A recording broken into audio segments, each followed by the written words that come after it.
అనే అమ్మాయి intermediate second year చదువుతుందండి. Exams రాసింది. ఇంట్లో ఉంది తను.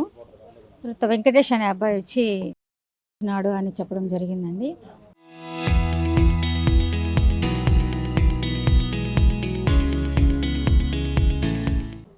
కానీ ఈ విషయము ఆ అమ్మాయి వాళ్ళ నాన్నతో చెప్పిందంట అని వాళ్ళ తమ్ముడు చెప్పడం జరిగిందండి.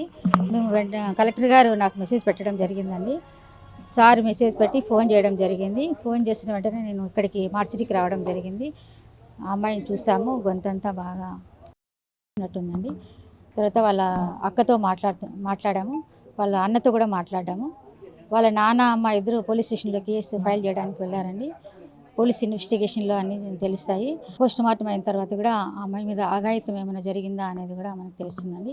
ఒకవేళ అఘాయిత్యం జరిగింది అనేది వాస్తవం అయితే జీవో నెంబర్ 28 ప్రకారము ఈ ఆమెకు రావాల్సిన రెమ్యునరేషన్ అంతా కూడా గవర్నమెంట్ ద్వారా ఇప్పించబడుతుందండి.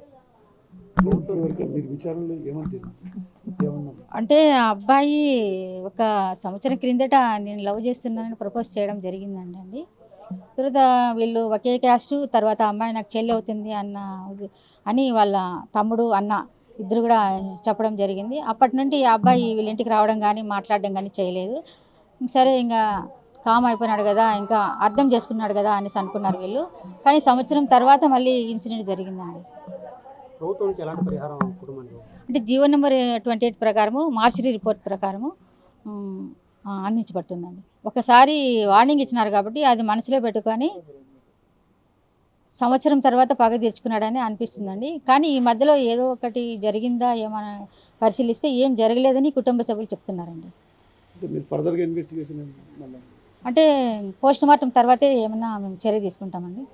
ఒకవేళ అఘాయిత్యం జరిగింది అనేది వాస్తవం అయితే జీవో నెంబర్ 28 ప్రకారము ఏమి ఇవ్వాలో అది ఇస్తామండి.